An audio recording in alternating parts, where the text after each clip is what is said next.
بسم اللہ الرحمن الرحیم من عمل صالحا من ذکر او انثى وهو مؤمن فلنحيينه حیاتا طیبا۔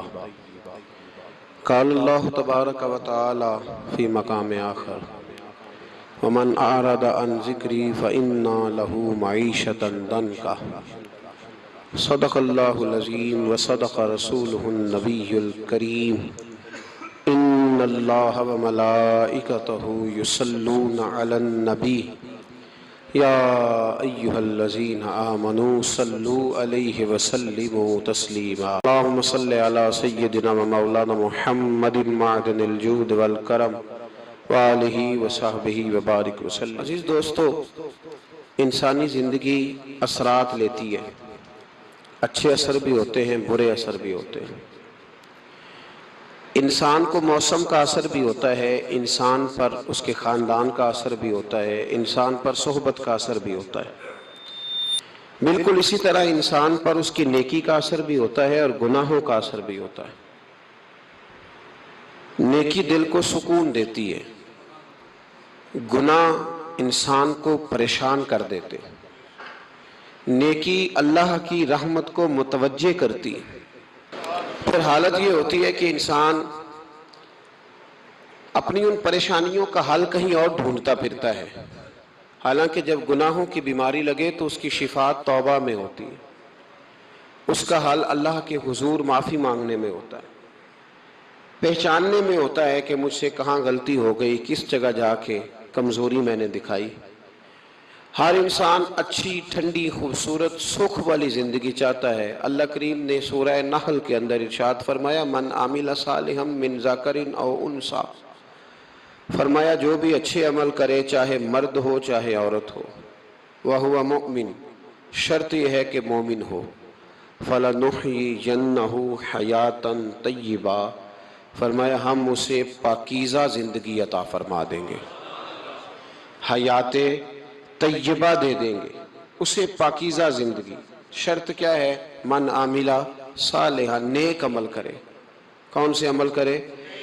اٹھنا بیٹھنا، کھانا پینا، چلنا سونا جاگنا محتاط ہو اس کا، وہ نیکی کرے۔ قرآن پاک کے لفظوں کے حسن پر غور فرمائیے گا، فرمایا فَلَنُحْيِيَنَّهُ حَيَاتًا طَيِّبًا، ہم ضرور اسے پاکیزہ زندگی عطا فرما دیں، صاف ستھری زندگی، معیاری زندگی، خوبصورت شب و روز، آئیڈیل زندگی جس کو لوگ کہیں گے، وہ والی زندگی اسے دیں گے۔ اور دوسرے مقام پر سورہ طٰہٰ کی آیت نمبر 124 میں فرمایا وَمَنْ أَعْرَضَ عَنْ ذِكْرِي، جو ہمارے ذکر سے منہ پھیرے گا،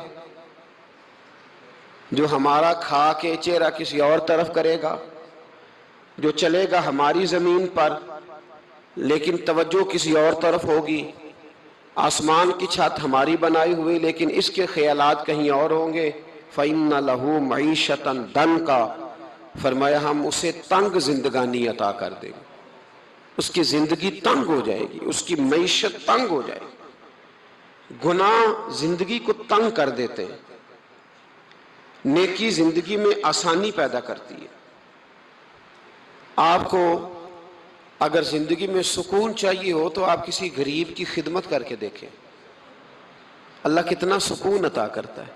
آپ بڑے پاورفل بھی ہیں، بڑے طاقتور بھی ہیں اور بڑے باوقار بھی ہیں، لیکن کسی کو گالی دے کے آپ کا دل کبھی ٹھنڈا نہیں ہوگا، تکلیف ہوگی، اس کے اندر آزمائش ہوگی۔ ڈاکٹر ریسرچ کرتے ہیں، ڈاکٹر وہ کہتے ہیں گناہ کرنے سے آدمی جسمانی طور پر کمزور ہوتا ہے، لیکن وہی عمل اگر وہ بطور نیکی کرتا ہے تو اللہ اس میں اسے قوت عطا فرماتا ہے، اسی عمل میں اللہ اسے قوت عطا کر دیتا ہے۔ میں صرف اشارہ دے رہا ہوں، اس بات کی تفصیل میں نہیں جانا چاہتا۔ میرے عزیز یہ یاد رکھیں کہ نیکی آپ کو سکون دے گی، نیکی آپ کو ٹھنڈا کرے گی۔ اللہ تبارک و تعالیٰ نے قوموں پہ عذاب نازل کیا اور قرآن مجید فرقان حمید نے ان قوموں کے تذکرے بیان فرمائے۔ بھائی کس لیے بیان کیے؟ کہ ہم عبرت حاصل کریں، ہم یہ غور کر لیں کہ یہ کام ہم نے نہیں کرنا، اس کام سے ہم نے بچنا ہے۔ ہم نے غور کرنا ہے کہ یہ چیز ہمارے اندر. لوگ کہتے ہیں نہیں جی نہیں, ہم پہ یہ عذاب نہیں آئے گا. بالکل نہیں آئے گا, اس میں شک نہیں. پر اللہ نے بیان کس لیے کیا تھا؟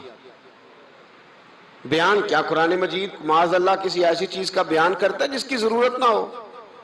قرآن پاک نے ایک ایک حرف ایسا بیان کیا جس کی مسلمان کو ضرورت تھی. قوم نوح کا ذکر فرمایا قرآن پاک نے.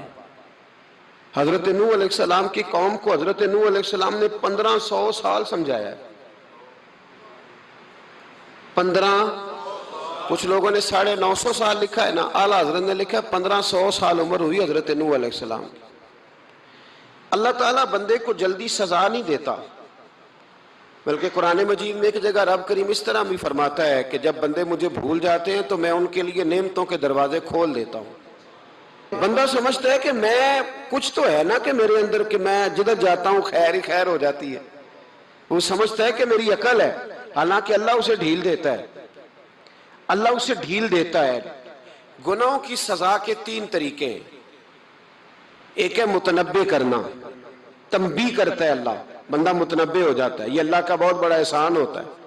ایک ہوتا ہے مہلت دینا, اور ایک تیسرا ہوتا ہے اللہ خفیہ تدبیر کرتا ہے. تھوڑا سا سمجھیے گا, انسان پر کوئی آزمائش آئی, فوراً اس کی چھٹی اس نے کہا کہ وہ فلاں جگہ غلطی کی تھی تب ایسا ہوا ہے. ہوتا ہے نا کئی دفعہ, آواز آتی ہے نا اندر سے, چلیں بول دیں کچھ نہیں ہوتا آپ کو. اللہ جانتا ہے یہاں کوئی کچھ نہیں کہے گا آپ کو, اور ہماری تو ویڈیو بھی نہیں گھومتی, یعنی خبر بھی نہیں ہو کہ کس نے ہاں کر دی کس نے نہ کر دی. آپ بغیر ٹینشن کے بات چیت کریں, آج کچھ نہیں ہوتا انشاءاللہ تعالی. آتی ہے اندر سے آواز.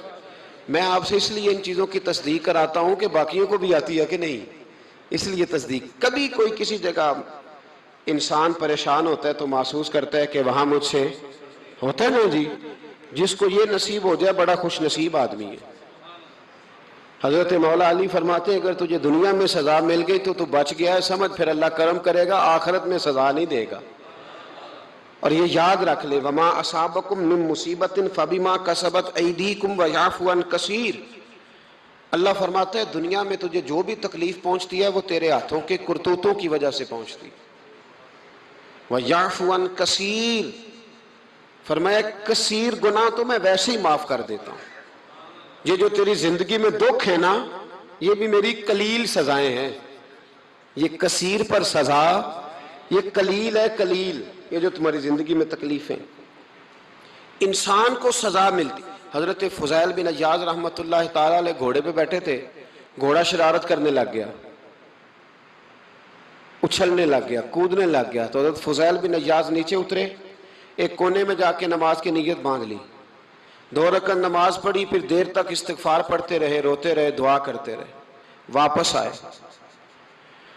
خادم عرض کرنے لگے حضور سمجھ نہیں آئی, گھوڑے نے تھوڑی سی شرارت کی, وہ بدکا ہے, آپ نے اس کو چھوڑا ہے اور چھوڑ کر کے آپ نماز میں لگ گئے. تو حضرت فضیل بن عیاض فرمانے لگے جب بندہ اللہ کی نافرمانی کرتا ہے نا تو جو چیزیں اس کی فرما بردار ہوتی ہیں وہ اس کی نافرمانی کرنے لگ جاتی. تو مجھے محسوس ہوا تھا کہ میں نے کہیں اللہ کی نافرمانی کی ہے, اس لیے ایسا ہوا ہے کہ میرے گھوڑے نے میری, تو میں توبہ کرنے لگا ہوں. اور اب دیکھتا ہوں بیٹھ کے بھلا کیا ہوتا ہے. میں نے سچی توبہ, حالانکہ مجھے یاد نہیں کہ میں کہاں بولا, پر کھری اور سچی توبہ کی. دوبارہ گھوڑے پہ بیٹھے تو گھوڑا بالکل صحیح ہو کے ساتھ چلنے لگ گیا. میرے بھائی, جب یہ تنبیہ ہے اللہ کی طرف سے, یہ متنبع کیا جاتا ہے کہ تو بعد آ جا. بہت ساری جگہوں پہ انسان کو وقتی طور پر اگر سزا مل جائے, نبی پاک علیہ السلام کی خدمت میں ایک صحابی آئے, بات مضبوط کر دوں, واقعہ سنایا ہے نا, تو کچھ لوگ سمجھتے ہیں کہ یہ واقعہ ہے, تو میں ایک حدیث پاک امام بہقی کی لکھی ہوئی عرض کرتا ہوں. نبی پاک علیہ السلام کے ایک صحابی آئے اور ان کا سر پھٹا ہوا تھا,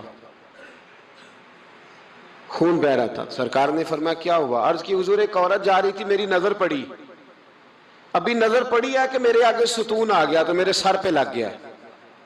نبی پاک صلی اللہ علیہ وسلم نے فرمایا تیرے لیے خوشخبری ہے, اگر دنیا میں تیری غلطی کی تجھے سزا ملی ہے تو پھر رب تجھے قیامت میں سزا نہیں دے گا.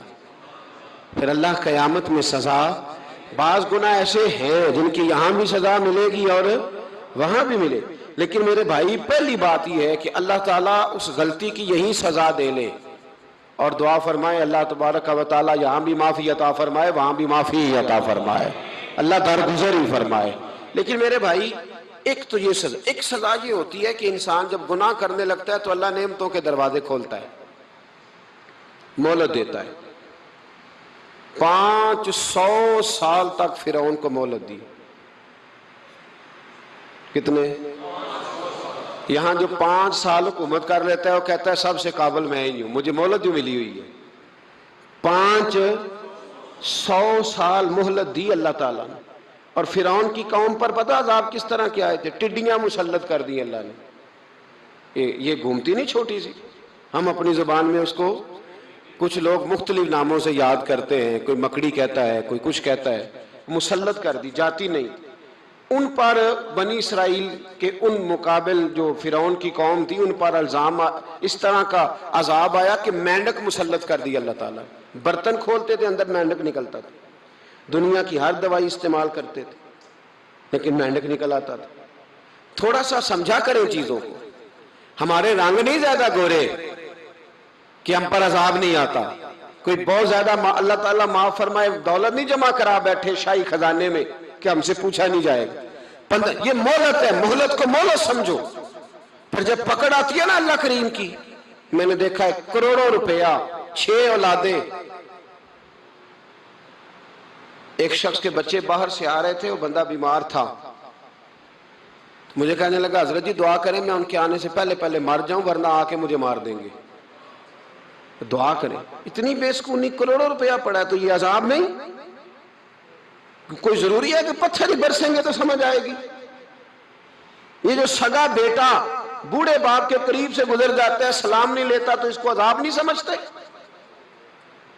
یہ جو امت کی بیٹیاں، امت کی بچیاں، ہماری بچیاں ایک سال کے اندر 75,000 ہزار بچی ایک ڈویژن سے بھاگ کے شادی کر رہی ہے، اور ایک صوبے سے، تو اس کو آپ اللہ کا عذاب نہیں سمجھتے؟ یہ معمولی بات ہے؟ نہیں ہمارے رنگ ہو رہے ہیں، ہم بڑے سمارٹ ہیں۔ 1500 سال مہلت دی نوح علیہ السلام کی قوم کو۔ کتنے سال؟ بول کے بتائیے، بول کے دوبارہ بولیے۔ 1500 سال۔ کوئی آدمی اپنی سمارٹنس پہ خوش نہ ہو جائے کہ 20 سال ہو گئے میں تو نافرمانی بھی کر رہا ہوں، روٹی بھی پک رہی ہے، میں تو حرام بھی کھا رہا ہوں، پھر بھی سب ٹھیک ہے۔ 1500 سال مہلت دی۔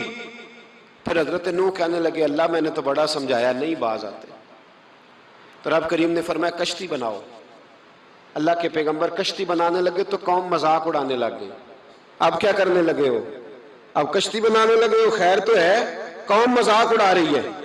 حضرت نوح علیہ السلام کا آپ نے کشتی بنائی، پانی کہاں سے نکلا؟ نہ بارشیں ہوئی نہ سیلاب آئے، ایک تندور تھا اس کے اندر سے پانی نکلنا شروع ہو گیا۔ کبھی تندور سے بھی پانی نکلا ہے، پر جب نکالنے والا چاہتا ہے تو وہاں سے بھی ایک تندور سے پانی نکلا۔ اتنا نکلا، اتنا نکلا، اتنا نکلا کہ قوم ساری ڈوب گئی۔ قرآن مجید کے صفحات شہادت دیں گے کہ حضرت نوح کی قوم کا بچہ بہ گیا، بچے صرف وہ تھے جو حضرت نوح کے ساتھ ہو گئے، تباہ ہو گئی۔ اللہ بے نیاز ہے، بے نیاز۔ 1500 سال مہلت ملے اور تو پھر بھی کہے رب بڑا کریم ہے معاف کر دے گا۔ 1500 سال تجھے گنجائش دے اور تو کہے کوئی نہیں بات معافی ملنی چاہیے ابھی بھی۔ میرے بھائی حضرت صالح علیہ السلام کی قوم، حضرت صالح نے تبلیغ شروع کی تو کہنے لگے پہلے معجزہ دکھاؤ۔ جی آج تو نہیں لوگ معجزے مانگتے، آج بھی لوگ کرامتے اور معجزے، اللہ معاف کرے جو چیزیں معجزہ تو ہو نہیں نہ سکتا، لیکن آج بھی لوگ، آپ یقین کریں، کہتے ہیں یہ بڑی نمازیں پڑھتا ہے تو پھر بخشا کیوں نہیں گیا، پھر کیوں نہیں منو سلوا کیوں نہیں اترا اس پر، پھر میں بھی اسی طرح ہی ہوں، کیا اس کے اندر خوبی آ گئی؟ مولوی بھی ویسے ہی ہے، صوفی بھی ویسے ہی ہے، لوگ مانگ نہیں رہے، لوگ دلیلیں مانگ نہیں رہے، ابھی بھی لوگ بحث نہیں کرتے، کیا فرق آ گیا جی؟ ویسے ہی ہیں سارے۔ اللہ تعالیٰ سے ڈرنا چاہیے، ہمیں سامنے والے کی طرف دیکھ کر صحیح ہونے کا حکم نہیں ہے، ہمیں اپنی اصلاح کا حکم ہے۔ اپنی طرف دیکھ کے اپنے آپ کو ٹھیک کرنے کا، الزام لگا کے گزر جانا اس کا کوئی مطلب سنو اور یاد رکھو۔ حضرت صالح علیہ السلام سے کہنے لگے پہلے معجزہ دکھائیں، تو حضرت صالح علیہ السلام نے فرمایا اونٹ کہاں سے پیدا ہوتے ہیں؟ کہا اونٹنی کے بطن سے۔ فرمایا آؤ میں تمہیں پہاڑ کے اندر سے اونٹنی پیدا کر کے دکھاتا ہوں۔ کہاں سے؟ پہاڑ کے اندر سے۔ حضرت نوح ساتھ لے کے گئے تو پہاڑ کے اندر سے اونٹنی نکلی، اور اونٹنی بھی گابن تھی، اس کے پیٹ میں بچہ، اور اونٹنی اتنا دودھ دیتی تھی کہ ساری بستی دودھ پی جاتی تھی، پھر بھی دودھ بچ جایا کرتا تھا۔ لیکن حضرت نوح علیہ السلام نے فرمایا اب تم نے دیکھ تو لیا یہ اسے، یہ جتنا دودھ دے گی روٹی بھی اتنی کھائے گی، ایک دن تم سارے پانی پیو گے، ایک دن یہ سارا پانی پیا کرے گی، ایک دن تم سارے باقی جانوروں کو گھاس کھلاؤ گے، ایک دن یہ اونٹنی، اور اونٹنی کا نام کیا؟ ناقۃ اللہ، اللہ کی اونٹنی۔ کس کی اونٹنی؟ نام کیا ہے؟ اللہ کی، یہ اللہ کی اونٹنی ہے۔ تو حضرت نوح علیہ السلام کی اونٹنی فرمایا اس کی بے ادبی نہ کرنا۔ باز نہیں آئے لوگ، باز نہیں آئے، کہنے لگا جی دودھ دینا تو ٹھیک ہے، پر یہ جو سارا پانی پی جاتی ہے نا یہ صحیح نہیں، یہ جو ساری گھاس کھا جاتی ہے یہ نہیں ٹھیک، دودھ دینا تو ٹھیک ہے پر یہ نہیں صحیح۔ آپ نے فرمایا اسے کچھ نہ کہنا، اللہ کی اونٹنی ہے۔ میں کہا کرتا ہوں ان لوگوں نے ناقۃ اللہ کی بے ادبی کی، حضرت نوح علیہ السلام کی اونٹنی کی ٹانگیں کاٹ دی، صالح علیہ السلام کی۔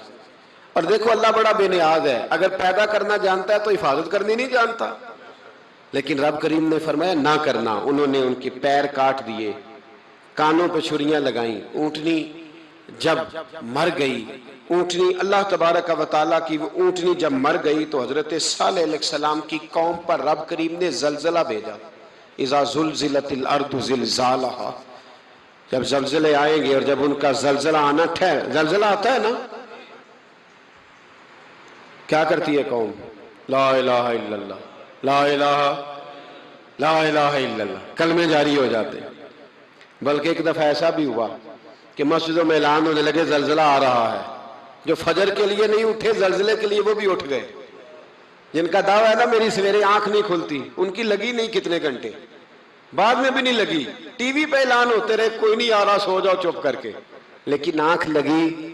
موت سے تو ڈرتا ہے، اللہ سے ڈرتا ہی نہیں، موت کا خوف ہے رب کا نہیں۔ زلزلہ آیا ساری قوم تباہ ہو گئی۔ بتاؤ اگر ناقۃ اللہ کی گستاخی ہو تو اللہ ناراض ہو جاتا ہے، اور اگر اولیاء اللہ کی ہو، اگر اولیاء اللہ کی ہو تو رب ناراض نہیں ہوتا؟ شرم نہیں آتی لوگوں کو داتا صاحب کی بے ادبی کرتے؟ شرم نہیں آتی لوگوں کو غوث اعظم کی گستاخی کرتے؟ حیا نہیں آتی جنہوں نے دین پھیلایا ان کی بے ادبی؟ میں درد سے کہتا ہوں، رو کے کہتا ہوں، اور اگر کلیجہ پھٹ سکے تو میں دکھاؤں زخم کتنے۔ ایک حج کے موقع پر ایک بابا جی، اس سال 4,80,000 روپے کا پرائیویٹ حج تھا، اور بابا جی کی کیفیت کمزور تھی، بیچارے بیمار تھے، اس کے باوجود وہ گئے۔ بوڑھے آدمی، جا کے بیٹھیے، بزرگ، اور کتنی مشکل ہے وہاں منا، مزدلفہ، عرفات، طواف زیارت، کتنا مشکل کام ہے طواف زیارت کرنا، طواف وداع کرنا۔ کس کٹھن سے حج کیا، بڑھاپے میں پیسے بھی لگائے، اور جب وہ روضہ رسول پہ گئے صلی اللہ اور انہوں نے جا کے نبی پاک صلی اللہ علیہ وسلم کے روضے کی طرف منہ کر کے درود شریف پڑھا تو ایک ملا نے اٹھ کے کہہ دیا تو مشرک ہے۔ تو میری روح کانپی، میں نے کہا تجھے شرم نہیں آئی، حیا نہیں آئی؟ اس کی عمر دیکھ، کس بڑھاپے میں کہاں سے چلا، کہاں آیا۔ یہ مشرک ہوتا تو کسی مندر میں جاتا، یہ مشرک ہوتا تو کسی گرجے میں جاتا، یہ مشرک نہیں، یہ مومن ہے، اور یہ وہ والا مومن ہے جس کے سینے میں دل جب دھڑکتا ہے تو خالی دھڑکتا نہیں، ساتھ وہ محمد عربی پہ درود و سلام بھی پڑھتا ہے۔ شرم نہیں آتی لوگوں کو؟ اتنی بڑی گستاخی کرتے ہیں۔ جو روضہ رسول پہ آیا مشرک ہے۔ میں نے تو ایک مولوی کو صاف صاف کہا تھا، میں نے کہا اگر میں مشرک ہوں تو نکالو، مشرک کا داخلہ تو یہاں ویسے ہی منع ہے۔ شرم نہیں آتی؟ اپنی زبان کا ایک پاس کرو کچھ۔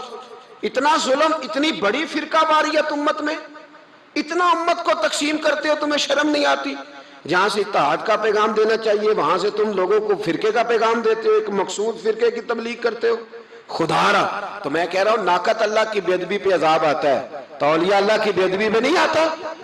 داتا صاحب ساری زندگی تبلیغ کرتے رہے، ایک آدمی نے اٹھ کے کہہ دیا جناب وہ تو شرک کا اڈا ہے، تو رب کریم ناراض نہیں ہوتا ان باتوں سے؟ ہمیں خیال کرنا چاہیے، اللہ سے ڈرنا چاہیے، ان چیزوں سے عذاب آتا ہے اور آ رہا ہے، اللہ تعالی ہمیں محفوظ فرمائے۔ اللہ ہمیں اس سے، قوم لوط پہ بھی عذاب آیا، ہم جنس پرستی، مرد مردوں سے بدکاری کرتے، حضرت نوح نے سمجھایا کہ یہ کام درست فطرت کے خلاف ہے، یہ کام درست نہیں۔ جب انسان یہ کام کرتا ہے تو زمین اور آسمان کانپتے ہیں۔ اب میں کیسے کھول کے بتاؤں، میرے پاس اعداد و شمار ہیں کہ پاکستان کے اندر اس کام کی کیفیت کیا ہے اور کس طرح کر کے لوگ، میں تو رونا روتا رہتا ہوں داڑھی کا۔ لوگ کئی دفعہ کہتے ہیں حضرت صاحب پہلے بھی آئے تھے تو داڑھی کی بات، پھر بھی آئے تو داڑھی کی بات، تو میں رونا روتا ہوں۔ اس لیے روتا ہوں کہ جو کلین شیو نوجوان ہوتا ہے وہ امرد کے حکم میں ہے، اس پر وہی حکم لگتا ہے جو عورت پہ لگتا ہے، اس کے ساتھ مرد کا اٹھنا بیٹھنا اسی طرح ناجائز ہے جس طرح عورت کے ساتھ۔ حضرت جنید بغدادی رحمت اللہ تعالیٰ علیہ کے سامنے ایک شخص نے کہا وہ کتنا خوبصورت نوجوان جا رہا ہے، تو آپ فرمانے لگے تو حافظ قرآن نہیں؟ کہا ہاں۔ فرمانے لگے جا اپنے حفظ کی خیر بنا۔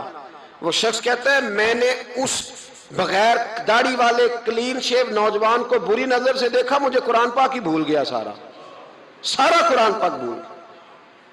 اور کتنے سال میں دعائیں کرتا رہا، بیت اللہ کے طواف کرتا رہا، میں یاد بھی کرتا تو نہیں ہوتا۔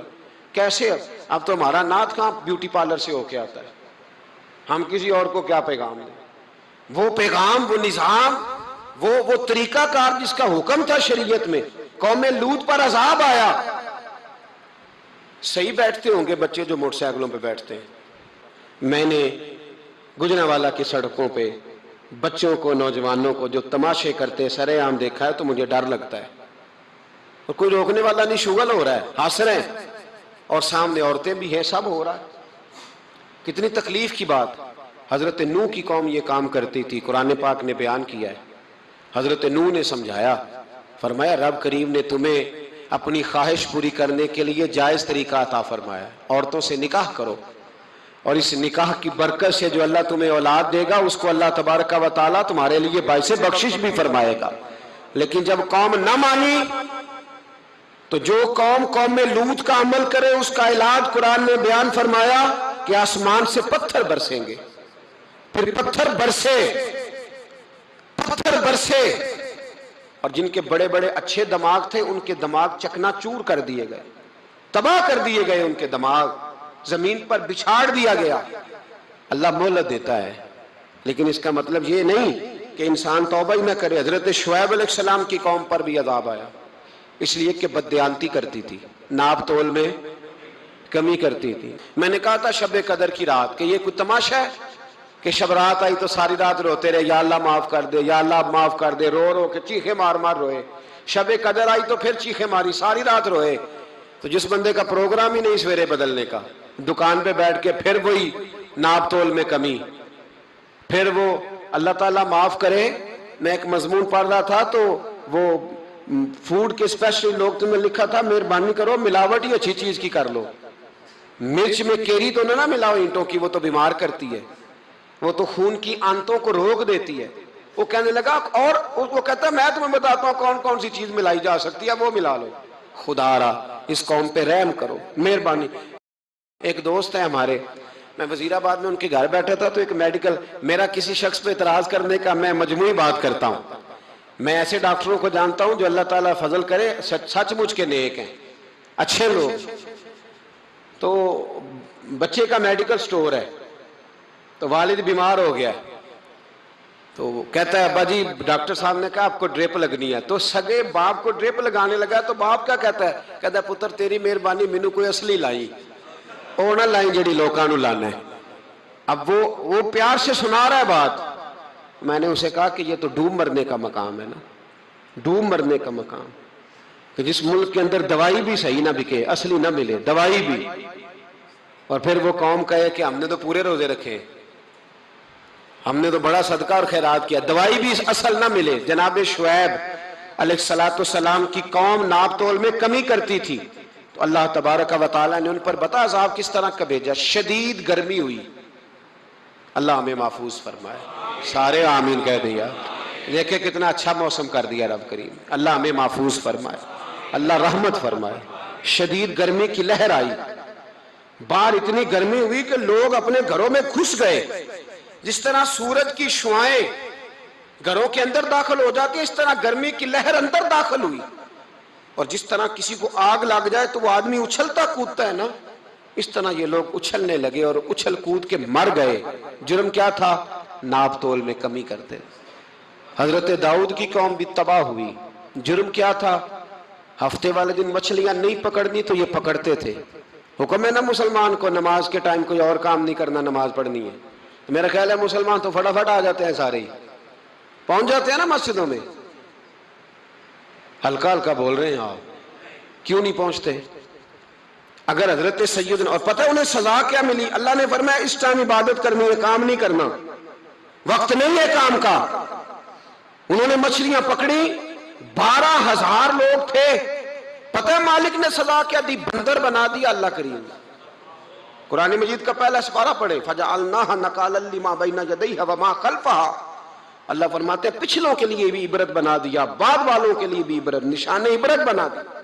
بندر بن گئے. اور جو ان کے دوست جو بچ گئے تھے ان کے پیر چومتے تھے, روتے تھے. 3 دن بندر بن کے زندہ رہے. پھر اللہ نے سب کو اجتماعی موت دے دی. تو اگر مسلمان سے اللہ کہے کہ نماز کے ٹائم کاروبار نہیں, جمعے کے ٹائم کاروبار, تو مسلمان کہتا ہے نہیں مجھے مہلت ملی ہوئی ہے. یہ تو اس وقت پتہ چلتا ہے نا جب بچے ڈیوٹی لگاتے, ہاں ہاں ہاں عذاب آتا ہے, اس وقت پتہ چلتا ہے. میں نے دیکھا یہ منظر, اس وقت پتہ چلتا ہے جب بچے کسی ملازم 6,000 کے کی ڈیوٹی لگاتے, کہتے ہیں ابے کا دھیان رکھنا, ہم دکان پہ بیٹھنے لگے. پھر اسے سمجھ آتی ہے اگر میں نماز کے ٹائم مسجد میں ہوتا تو آج میری اولاد میری خدمت میں ہوتی.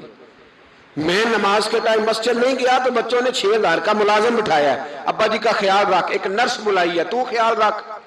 کدھر ہوتے ہیں مسلمان نماز کے ٹائم؟ ایک عیسائی نے اعتراض کیا ہے, سنیں. وہ کہتا ہے مجھے لگتا ہے مسلمانوں کے 3 خدا ہیں. مسلمان اڑ گیا, کہنے لگا نہیں ہمارا تو ایک ہے. کہا نہیں 3 ہے. معاذ اللہ استغفر اللہ, ہمارا ایک ہے. کہنے لگا نہیں میں ثابت کرتا ہوں, ایک تمہارا خدا 5 نمازوں کا ہے, ایک رمضان کا ہے, ایک عید کا ہے. لگتا ہے معاذ اللہ عید والا زیادہ تگڑا ہے, تم زیادہ آتے ہو. رمضان والا لگتا ہے اس سے کچھ کمزور ہے, تم تھوڑے آتے ہو. اور 5 نمازوں والا شاید سب سے کمزور ہے. بات عقل کی ہے کہ نہیں؟ اس نے اعتراض ٹھیک کیا. تو مسلمان کو چاہیے نا خیال کرے. ایک یہودی نے لکھا تھا, اس نے کہا تھا جس دن مسلمانوں کی تعداد فجر کی نماز میں اتنی ہو گئی جس دن جتنی جمعے میں ہوتی ہے, اس دن نہ کوئی یہودی سازش کرے گا نہ کوئی عیسائی تلوار نکالے گا.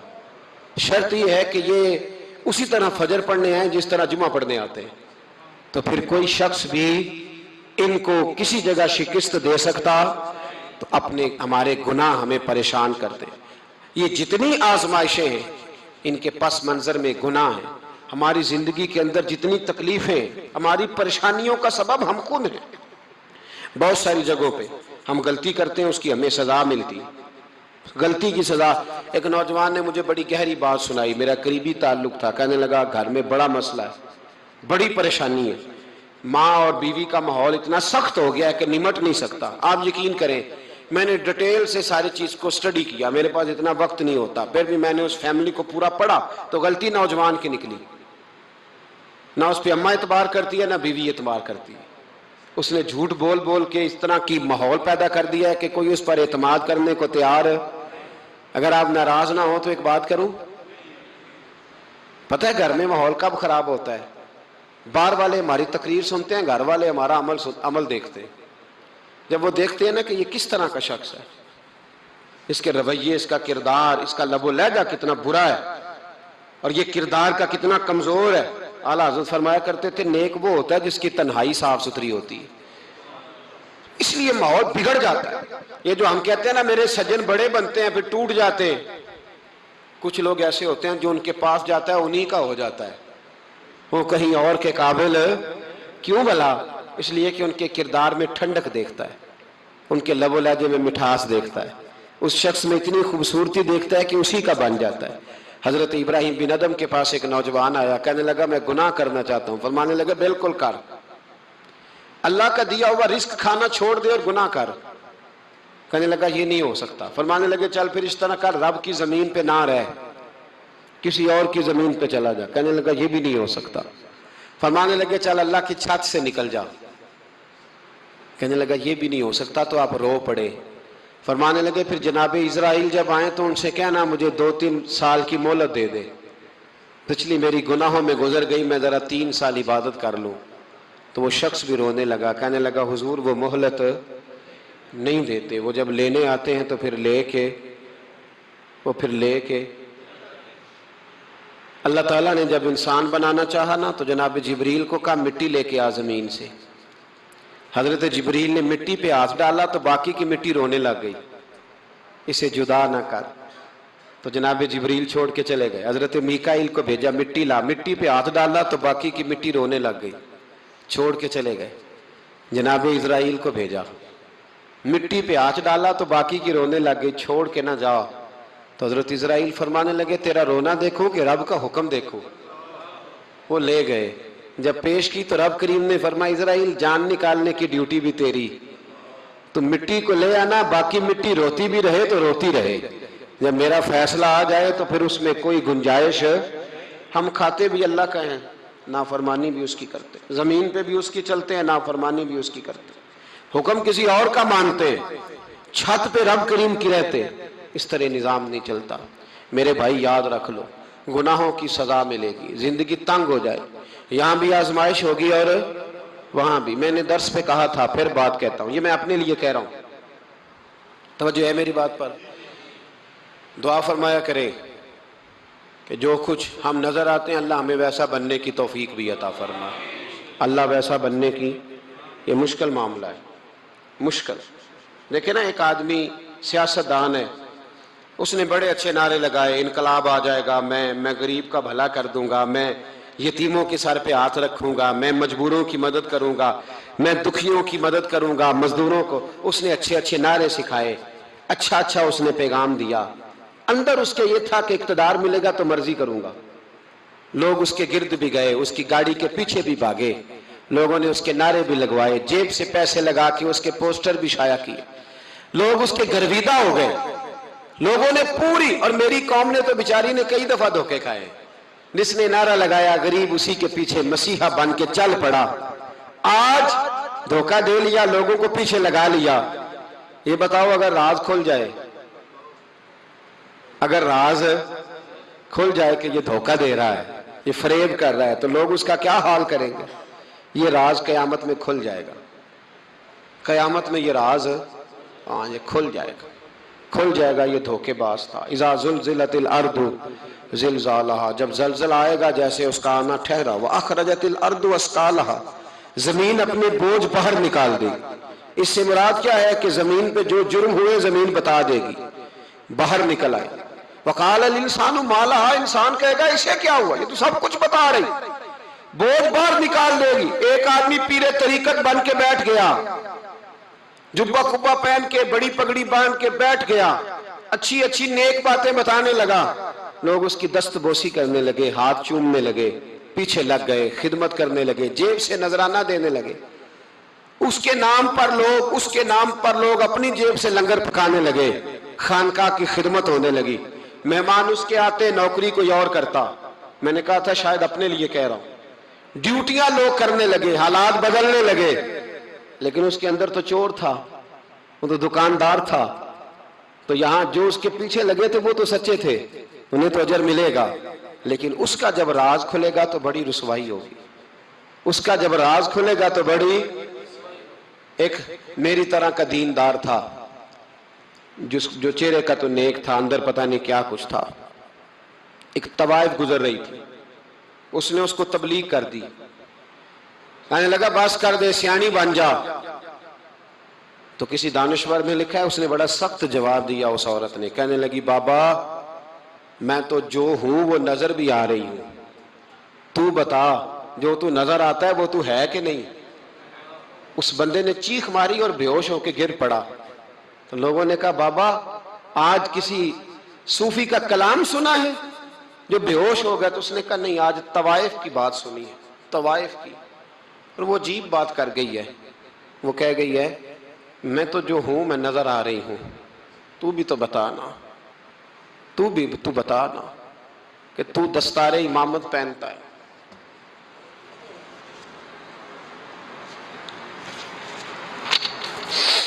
تو بتا، تو جو کہلاتا ہے تو وہ ہے کہ نہیں؟ یہ وقال الانسان ما لہا، یہ راز قیامت میں کھلے گا۔ ہم جو کچھ بتا رہے ہیں نا اپنی زبانوں سے، ہمیں اپنے گناہوں کا احساس ہونا چاہیے۔ ایسا نہ ہو کہ جب سزا ملے تو پھر اس طرح کی ملے کہ دوبارہ کسی کو کوئی منہ دکھانے کے قابل نہ رہے۔ میرے بھائی یاد رکھیں اور سمجھیں، گناہ انسان کی زندگی کو تنگ کرتے ہیں۔ میرے نبی پاک علیہ السلام نے فرمایا جب تو جھوٹ بولتا ہے تو تیرے فرشتے کرامن کاتبین سائیڈ پہ ہو کے کھڑے ہو جاتے ہیں، جب تو زنا کرتا ہے تو تیرے اندر سے ایمان نکل جاتا ہے۔ اور نبی پاک علیہ السلام نے فرمایا جب میری قوم میں ناانصافی عام ہو جائے گی تو قتل بھی عام ہو جائے گا۔ اور سن لو، لکھ لینا یہ حدیث دل کی تختی پر، نبی پاک علیہ السلام نے فرمایا جب میری قوم میں بے حیائی اور بدکاری عام ہو جائے گی تو دو سزائیں اللہ دے گا۔ ایک تو جوان موتیں آئیں گی، جوان بچے کچھ بھی نہیں دیکھا چلے گئے، اور دوسری سزا اللہ یہ دے گا کہ ایسی بیماریاں آئیں گی جن کا علاج نہیں ملے گا، ایسے امراض پھوٹ پڑیں گے۔ اگرچہ میں آپ کو ایسی تقریر بھی سنا سکتا تھا جس پہ آپ بہت زیادہ محظوظ ہوتے، پر میں نے اس جمعے میں ایسا موضوع چنا ہے جس کا ہمیں خاص ضرورت ہے۔ بھائی دیکھیں تو صحیح، کہیں ایسا تو نہیں کہ ہم ان عیبوں میں مبتلا ہیں۔ میرے نبی کریم علیہ السلام نے فرمایا جب تم نیکی کا حکم دینا اور برائی سے منع کرنا چھوڑ دو گے پھر اللہ تم پر ظالم حکمران مسلط کرے گا۔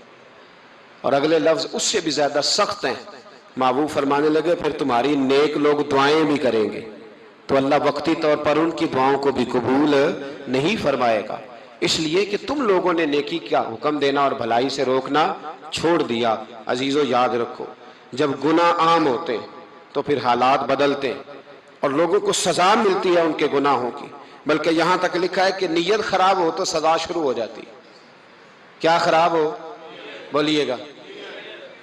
نیت بھی خراب ہو تو سزا۔ حضرت رومی کہتے ہیں کہ ایک بادشاہ کو پتہ چل گیا کہ ایک آدمی نے بڑا اچھا باغ لگایا ہے، خوبصورت باغ ہے، مالٹے کا، کنوں کا باغ، بڑا پیارا۔ بادشاہ نے کہا ذرا جا کے دیکھتا ہوں۔ بادشاہ سلامت باغ دیکھنے آئے تو اب وہ مزدور آدمی تھا، عام آدمی تھا جس نے باغ لگایا، کسان تھا، اس کو کہا کہ چند کنوں توڑ کے لایا تو بڑے پیارے لگے، ایک دو اور لایا، کھائے، بڑے میٹھے، بڑے پیارے، بڑے توانا، بڑا مزہ آیا۔ تو بادشاہ کے دل میں خیال آیا کہ اس پہ قبضہ نہ کر لوں باغ پہ۔ ہمارے ہاں نا کرائے پہ دکان دیتا نا مالک، تو جب کسی غریب کی چل جاتی ہے کہتا ہے تو خالی کر، میں نے خود ڈال لی ہے، چل گئی نا اس کی۔ حالانکہ رزق اپنے اپنے نصیب کا ہے، رزق اپنے اپنے نصیب کا ہے، جس کو اللہ تعالیٰ چاہتا ہے عطا کرتا ہے۔ تو اس کو کہا کہ اور توڑ کے لا، اور دل میں خیال ہے کہ یار اتنا اچھا باغ ہے قبضہ کر لیتے ہیں، ہماری حکومتیں قبضہ کر لیتی ہیں کہ جو چیز اچھی لگ جائے۔ اب وہ کسان دو تین کنوں توڑ کے لایا، اس نے کھائے تو کھٹے نکلے، ترش تھے۔ کہنے لگا تجھے کیا ہو گیا ہے؟ تو بندہ بڑا صاحب دل تھا، کہنے لگا میں تو ٹھیک ہوں، آپ اپنی نیت سے پوچھیں کہیں خراب تو نہیں ہو گئی۔ تو کنوں میں بھی اس کا اثر آ گیا ہے، اپنی نیتیں بگڑ جائیں نا، نیتیں۔ اب ایک بات کہنے لگا ہوں، غور سے سننا، جب تک دو بھائی اکٹھے کاروبار کرتے ہیں نیت ہوتی ہے کہ ہمارا گھر چلے گا، تب تک اللہ برکت دیتا ہے۔ اور جب اپنی اپنی جیبیں سمیٹنے لگ جاتے ہیں نا کہ یہ میرا 5,000 ہے آج میں گیا تھا اگرائی کرنے، یہ میرا 10,000 ہے آج میں نے محنت زیادہ کی، جب وہ ٹٹولنے لگتے ہیں پھر اس دکان سے بھی برکت اٹھ جاتی ہے، پھر وہاں سے بھی برکت چلی جاتی ہے۔ فَإِنَّ لَهُ مَعِيشَةً ضَنْكَ، فرمایا جب تو میں منہ پھیر لیتا ہے پھر تیری زندگی اللہ تنگ کر دیتا، پھر وہاں سے بھی برکت، خوبصورتی، اثر اٹھ جاتا ہے۔ ایک سنار نے گلی میں ایک یتیم چھوٹے سے بچے کو گھومتے دیکھا تو سنار بے اولاد تھا، بچے کو اٹھا کے گھر لے آیا۔ 18 سال اس بچے کی پرورش کی، اس کو پالا پوسا، جوان کیا۔ سنار کے پاس وہ دکان پہ چلا جاتا، وہ کئی دفعہ دکان پہ رہتا، کئی دفعہ گھر میں رہتا۔ ایک دفعہ وہ دکان پہ تھا، بچہ گھر تھا، 18 سال کا جوان، اس کی بیوی اکیلی تھی۔ وہ جس نے ماں بن کے پالا تھا اس نے اسی پہ حملہ کر دیا، اس کا بازو بری نیت سے تھاما، بیوی چیخی۔ تھوڑی دیر گزری تو وہ نوجوان پیروں میں بیٹھ گیا، کہنے لگا اماں پتہ نہیں مجھے کیا ہوا۔ شام کو سنار آیا، بیوی چیخنے لگی، چلانے لگی، کہنے لگی آج عجیب بات ہوئی، جس کو میں نے جگر کا خون دے دے کے پالا اسی نے گندی نظر ڈالی۔ سنار محو حیرت ہے، بیوی کا خیال تھا کہ لاٹھ اٹھائے گا، ڈنڈا اٹھائے گا، نوجوان کو مارے گا، لیکن وہ رونے لگ گیا۔ اس نے کہا آج اس نے میرا بازو تھاما ہے، جانے کیا کیا ہے؟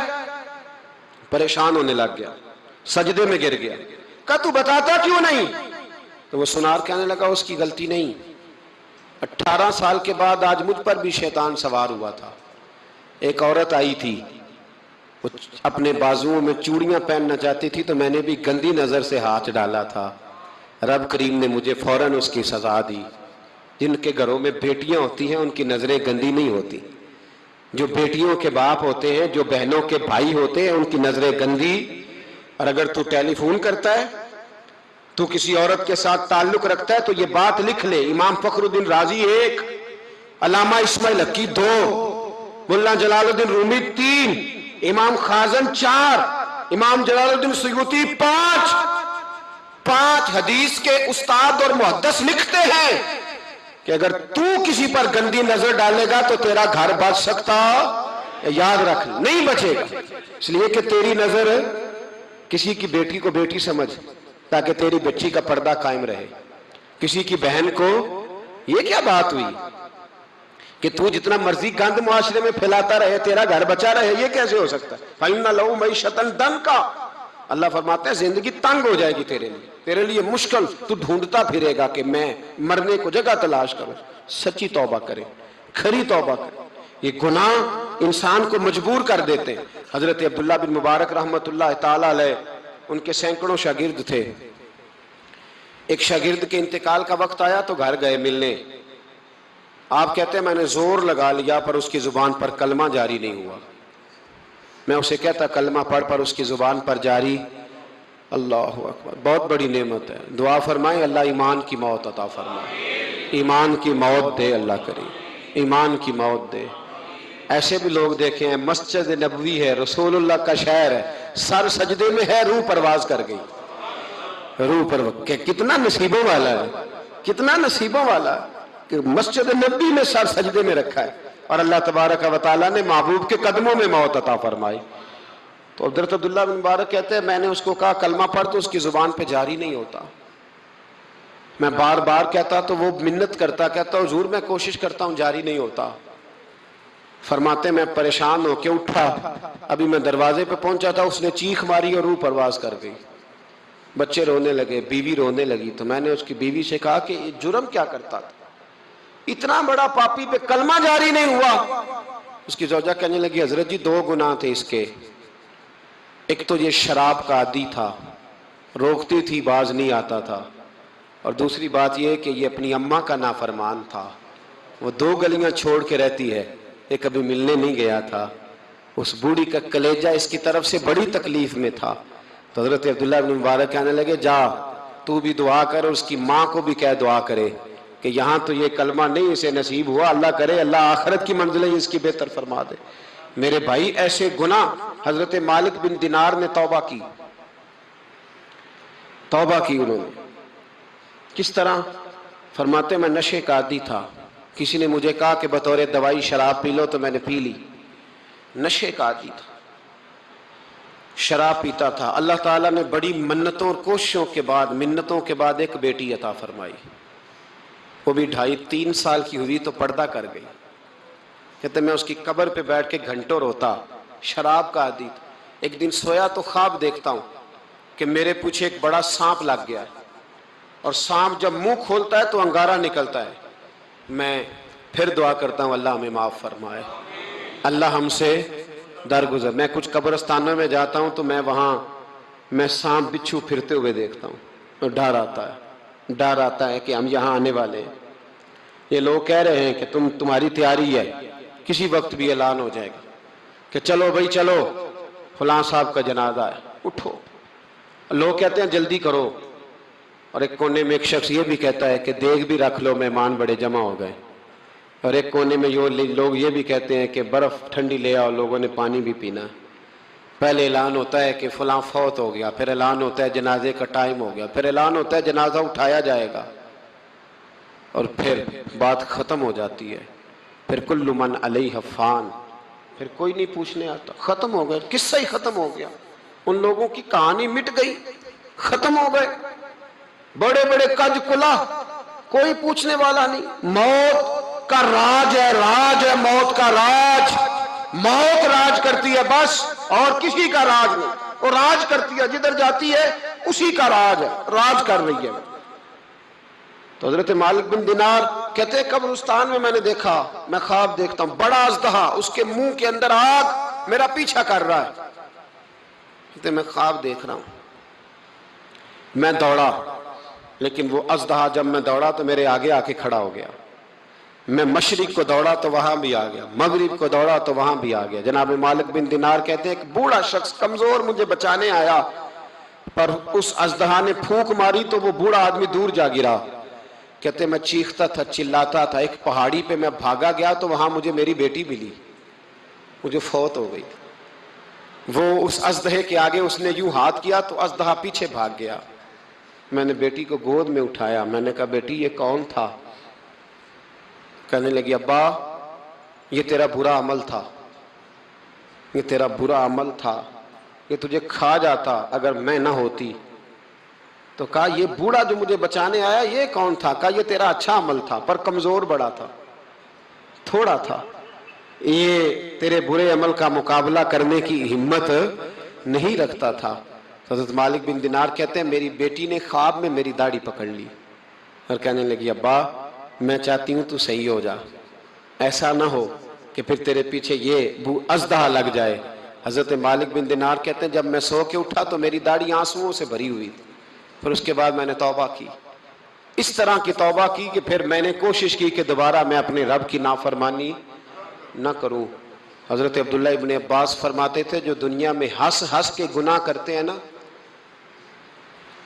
ہنس ہنس کے جھوٹ ہنس ہنس کے بولتے، ہنس ہنس کے لوگوں کی غیبت کرتے، فرمایا یہ جو تمہیں ہنس ہنس کے گناہ کرتے نظر آتے ہیں ان کا رونا قیامت میں دیکھا نہیں جائے گا، ان کے آنسو قیامت میں دیکھے نہیں جائے. جو ہنس ہنس کے گناہ کرتے یہ روئیں گے. فَلْيَضْحَكُوا قَلِيلًا وَلْيَبْكُوا كَثِيرًا. رب فرماتا ہے زیادہ رویا کرو، کم ہنسا کرو. نبی پاک علیہ السلام روتے تو صحابہ کہتے حضور آپ اتنا کیوں روتے ہیں؟ تو محبوب فرماتے جو میں جانتا ہوں وہ تم نہیں جانتے. بھائیو قبروں میں اکیلے جانا ہے، کبھی غور کرنا، اکیلے کوئی بندہ ساتھ حساب دینے نہیں جائے گا. اماں بڑا پیار کرتی ہے لیکن قبر میں کبھی کوئی ماں بھی ساتھ دفن نہیں ہوتی. اپنا اپنا حساب دینا، مشکل وقت ہے، حساب کر لینا چاہیے، تیاری کر کے رکھنی چاہیے. گناہ اگر یہاں ہماری زندگی کو تنگ کریں گے تو وہاں بھی ہمارے لیے مشکلات پیدا کریں. نبی کریم علیہ السلام نے فرمایا ہے کہ اللہ بڑا مہربان ہے، اللہ بڑا کریم ہے، اللہ بڑا ستار ہے. اور یاد رکھو جب کوئی اس کی ریٹ کو چیلنج کرے، جب کوئی اس کے قانون کو توڑے، جب کوئی اللہ کی اعلانیہ نافرمانی کرے، پھر رب کریم کی غیرت کو، اس کے عدل کو جوش آتا ہے. توبہ کرے سچی، مسجد کی حاضری دیں پابندی کے ساتھ. میری آپ سے ہمیشہ یہ گزارش رہتی ہے کہ مسجد کی حاضری پابندی سے دیں. میں اپیل کرتا ہوں داڑھی رکھ لیں، یہ میرے نبی کا طریقہ ہے صلی اللہ تعالی علیہ. واپس آ جائیں. ہماری بقا نہ ہمارے دین میں ہے. کوئی نہیں ہمیں رکھے گا، کوئی نہیں رکھے گا، کوئی نہیں. میرا ایک دوست رات بتا رہا تھا کہ سعودی عرب میں ایک شخص نے 30 سال محنت کی، تو جب وہ مرا ہے وہیں اس کے گھر میں فون کیا تو اس کے گھر والوں نے کہا جناب آپ کو مشکل ہوگی ڈیڈ باڈی بھیجنے میں، وہیں دفن کر دیں. ہاں اگر اس کا کوئی پیسہ ہے تو وہ ذرا اکاؤنٹ میں بھیج دیں، بچیوں کو ضرورت ہے.